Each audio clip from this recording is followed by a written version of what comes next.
एक बार पंडित रामसुख को दान स्वरूप एक बछड़ा मिला।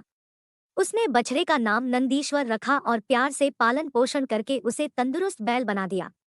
बैल भी रामसुख का काफी ख्याल रखता था क्योंकि उसने उसे पिता समान प्यार दिया था। एक दिन बैल ने रामसुख से कहा कि वह नगर के व्यापारी के पास जाकर कहे कि उसका बैल माल से लदे 50 गाड़ियां एक साथ खींच सकता है। यदि व्यापारी विश्वास ना करे तो 2000 स्वर्ण मुद्राओं की शर्त लगा लेना। रामसुख ने अपने बैल को अविश्वसनीय नजरों से देखा। उसे बैल की बातों पर विश्वास नहीं हुआ क्योंकि 50 गाड़ियां एक साथ खींचना असंभव काम था। बैल ने फिर कहा, मालिक आप मेरी बात पर यकीन करें। आप इसी तरीके से धनवान बन सकते हैं। रामसुख हैरत में पड़ गया। उसे विश्वास नहीं हो पा रहा था कि बैल भी बोल सकता है। फिर भी उसने बैल से पूछा, तुम्हें विश्वास है कि मैं शर्त जीत जाऊंगा? बेशक। अगर मैं 50 गाड़ियां खींच न सकता होता तो ऐसी सलाह आपको कभी नहीं देता। बैल ने पूर्ण विश्वास के साथ कहा। रामसुख एक व्यापारी के पास पहुंचा और उससे बोला, महाशय बताएं इस नगर में किसका बैल सबसे ज्यादा गाड़ियां खींच सकता है? वैसे तो कई बैल बहुत बलवान है, किंतु मेरे बैल जैसा बलवान पूरे नगर में शायद किसी के पास नहीं है। व्यापारी गर्व से बोला, अच्छा मेरा बैल तो माल से लदी 50 गाड़ियां एक साथ खींच सकता है, क्या आपका बैल उसका मुकाबला कर सकता है? रामसुख ने कहा। व्यापारी ने अट्टहास किया और बोला, क्यों मजाक करते हो भाई? मैं मजाक नहीं कर रहा हूँ। रामसुख ने दृढ़ स्वर में कहा, असंभव, यह कदापि नहीं हो सकता। कोई भी बैल 50 गाड़ियां एक साथ नहीं खींच सकता। व्यापारी ने आश्चर्यपूर्वक स्वर में कहा, 1000 स्वर्ण मुद्राओं की शर्त लगाकर देख लो, अगर मेरे बैल ने 50 गाड़ियां एक साथ खींच दी तो मैं शर्त जीत जाऊंगा, अगर ना खींच पाया तो हार जाऊंगा। रामसुख ने कहा। व्यापारी ने सोचा रामसुख पागल हो गया है। फिर भी उसने शर्त लगा ली। निश्चित समय पर कंकड़ पत्थर और बालू से लदी 50 गाड़ियों के साथ रामसुख तैयार था। कुछ ही देर में 1000 स्वर्ण मुद्राएं मिल जाएंगे। इसके अलावा मेरे जीवन भर की बचत की 1000 मुद्राएं मिलाकर मेरे पास 2000 स्वर्ण मुद्राएं हो जाएंगे।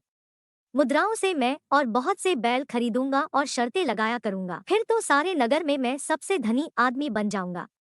मन ही मन खुश होते हुए रामसुख ने नंदीश्वर के गले में माला पहनाकर उसे सबसे आगे वाली गाड़ी में जोत दिया।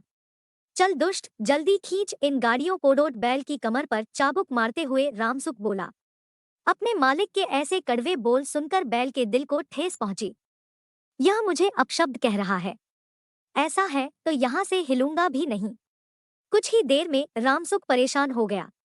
यह नंदीश्वर को क्या हो गया है? यह मेरी आज्ञा क्यों नहीं मान रहा? उसने लाख प्रयत्न किए मगर नतीजा वही, ढाक के 3 पात। उधर व्यापारी फुला ना समाया क्योंकि वह शर्त जीत चुका था। हाँ, मैं शर्त जीत गया। निकालो 1000 स्वर्ण मुद्राएं। रामसुख को 1000 स्वर्ण मुद्राएं उस व्यापारी को देनी पड़ी। नंदीश्वर को लेकर वह थके कदमों से घर पहुंचा और निराश होकर बिस्तर पर पसर गया। सो गए मालिक? नंदीश्वर ने रामसुख से पूछा। मैं बर्बाद हो गया। सो कैसे सकता हूँ? काश मैं तुम्हारी बात न मानी होती। रामसुख परेशान होकर बोला। आपने मुझे गाली क्यों दी थी? मैंने कभी कोई बर्तन थोड़ा या किसी को सींग मारा क्या? नहीं बेटा, तुमने ऐसा कभी कुछ नहीं किया।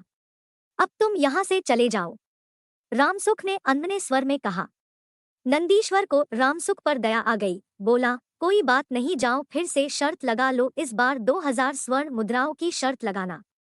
बस एक बात का ध्यान रखना, मुझे अपशब्द न कहना। रामसुख एक बार फिर शर्त लगाने की इच्छा से व्यापारी के पास पहुंचा और उसने 2000 स्वर्ण मुद्राओं की शर्त लगाई। लगता है पंडित जी, एक बार शर्त हारने के बाद भी आपकी इच्छा पूरी नहीं हुई, व्यापारी ने उपहास करते हुए कहा। इस बार मुझे जीत का पूरा विश्वास है, इसलिए मैं 2000 स्वर्ण मुद्राओं की शर्त लगाता हूँ। 2000? व्यापारी कुछ देर सोचता रहा, फिर बोला, ठीक है, मुझे शर्त मंजूर है।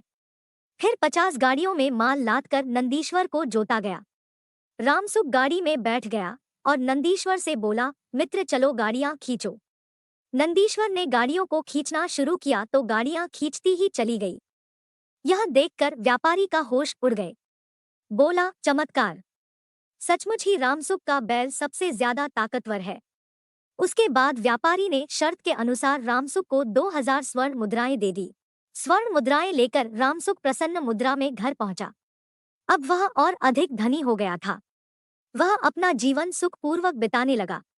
शिक्षा यह जुबान ही है जो किसी को मित्र तो किसी को शत्रु बना देती है। रामसुख ने जब कटु लहजे में बैल को आदेश दिया तो वह टस से मस ना हुआ, और वही बैल प्रेम से कुछ करने पर असंभव कार्य भी कर गया।